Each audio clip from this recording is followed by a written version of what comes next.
La parole est à Madame la rapporteure. Bonjour à toutes et tous, Monsieur le Président, mes chers collègues. En décembre 2015, réunis à Paris pour la COP21, plus de 170 pays se sont engagés à réduire d'au moins 40% leurs émissions de gaz à effet de serre d'ici 2030.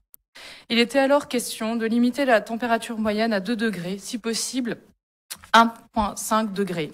Le consensus scientifique est aujourd'hui très clair sur le fait que ces augmentations seront dépassées. Cela doit nous conduire à nous engager plus fortement dans la réduction de nos gaz à effet de serre. Le Haut Conseil pour le climat indiquait dans son dernier rapport qu'entre 1990 et 2022, les émissions de la France ont diminué de 25%. Cette tendance est toujours à la baisse, avec une diminution de 2,7% entre 2021 et 2022, mais il faudrait en doubler le rythme pour tenir les objectifs fixés par le cadre européen, voire le multiplier par 2,5 si l'on prend en compte la dégradation potentielle des puits de carbone. Pour la France, la loi du 8 novembre 2019 relative à l'énergie et au climat a inscrit l'objectif d'atteindre la neutralité carbone à l'horizon 2050. Cet objectif implique des efforts importants et une transformation profonde de nos modes de vie, de consommation et de production. Mais c'est aussi une opportunité majeure pour repenser notre modèle économique, pour le rendre plus durable, plus résilient et plus respectueux de notre santé. Le rapport que je vous présente ce matin vise à ce que notre collectivité prenne sa part dans la trajectoire de réduction de nos émissions. Alors il est évident que compte tenu de la nature de nos activités et de leur part dans les émissions totales, les services publics ne doivent pas et ne peuvent pas supporter la majorité de cet effort.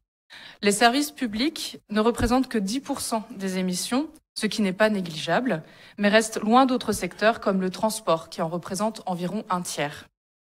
D'autre part, les services publics contribuent à agir contre le changement climatique, par exemple en développant les transports publics ou en protégeant les personnes les plus fragiles, qui sont aussi les plus vulnérables face aux conséquences des changements climatiques. Cela doit donc être un choix collectif d'assumer des émissions qui sembleraient indispensables au regard de l'intérêt général. Pour autant, les services publics ont aussi des marges de progrès pour diminuer leurs émissions sans diminuer la qualité des services essentiels rendus aux habitants et aux habitantes. C'est le sens du rapport que je vous présente ce matin. Le département de Loire-Atlantique a engagé début 2021 son bilan des émissions de gaz à effet de serre, appelé aussi bilan carbone.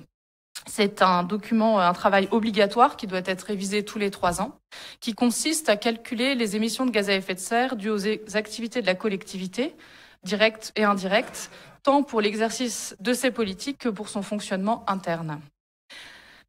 C'est aussi un document qui prévoit l'élaboration d'un plan d'action, dit plan de transition, en vue de réduire ensuite, fort logiquement, ces émissions.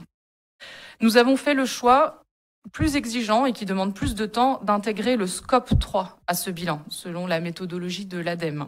C'est-à-dire d'intégrer les émissions indirectes, comme le déplacement des agents ou des visiteurs des sites culturels, par exemple. Nous avons considéré que ces émissions étaient intimement dépendantes de notre activité et relevaient aussi, en partie, bien sûr, de notre responsabilité.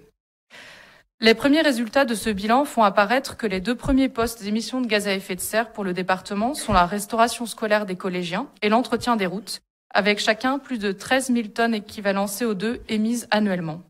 Cela s'explique évidemment en partie par un effet volume, 34 000 repas servis chaque jour dans les collèges de Loire-Atlantique, et un réseau de 4 300 km de routes à entretenir. Mais l'analyse de ces postes fortement émetteurs en CO2 montre aussi que nous avons des marges de manœuvre pour agir et réduire notre empreinte carbone dans toutes les politiques publiques départementales. Ainsi, sur la base des premiers résultats qui restent encore à affiner, nous avons souhaité fixer un objectif chiffré, ambitieux mais réaliste. Un objectif qui permet d'engager l'ensemble de la collectivité sur l'élaboration du plan de transition qui est associé à ce bilan de gaz à effet de serre. Et c'est en estimant l'effet des mesures déjà ou pour partie identifiées que nous avons estimé que le département pourrait diminuer ses émissions de 25% à échéance de l'année 2030.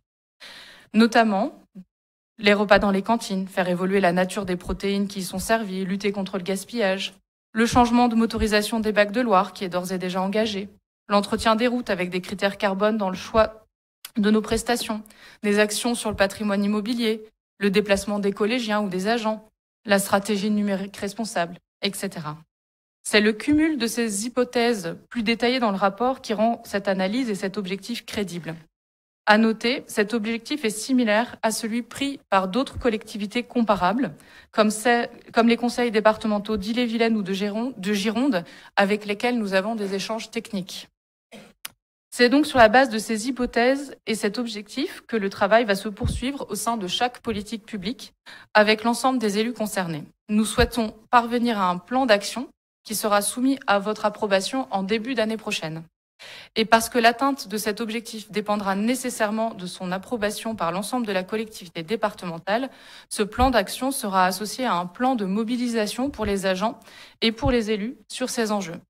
Ce n'est donc pas l'aboutissement d'une démarche que je vous propose aujourd'hui, mais bien une ambition pour que la mise en œuvre de nos services publics ne se fasse pas au détriment de notre planète. Je vous remercie.